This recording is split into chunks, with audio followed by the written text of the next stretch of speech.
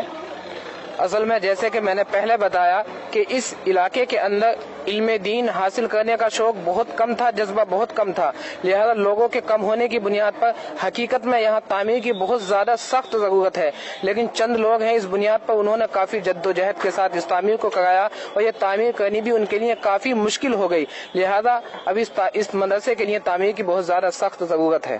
تو اگر آپ یو پی میں ہیں اور ڈسٹرکٹ سنبل میں شہباز پور کلا میں آپ دیکھ سکتے ہیں، میں آپ سے کوئی ایسا تو نہیں اپیل کر سکتا، لیکن اگر آپ کو لگے تو آپ عمران بھائی سے کانٹیکٹ کر سکتے ہیں میرے کانٹیکٹ کے ذریعے، اور یہاں پر کچھ بھی آپ جو بھی ہو سکے آپ جو بھی فنڈ ہے وہ دے سکتے ہیں تاکہ بچے دینی تعلیم حاصل کریں۔ آپ دیکھ سکتے ہیں آپ اپنے زندگی میں لاکھوں روپے خرچ کرتے ہیں، لیکن آپ یہ دیکھیے گا کہ اگر یہ مدرسے بن جائیں گے جہاں لوگ دینی تعلیم حاصل کریں گے تو آپ سوچئے گا کتنی بڑی خدمت ہوگی اور آپ کے لیے جزائے خیر ہوگا، آنے والی جو زندگی ہے اس کے لیے آپ کو بہت فائدہ ہوگا۔ تو آپ دیکھ سکتے ہیں یہ ہے شہباز پور کلا کا مدرسہ اور مسجد، جہاں مسجد تعمیر ہو گئی ہے لیکن مدرسہ آج بھی ابھی زیر تعمیر ہے، اور بچے سب سے بڑی بات ہے زیر تعمیر ہونے کے باوجود بھی ایسا نہیں ہے، بچوں یہاں سے پڑھ رہے ہیں، اور کل 4 بچے کی دستار بندی ہوئی۔ تو کیمرہ پرسن مناف کے ساتھ شفیق خان، وقت میڈیا کے لیے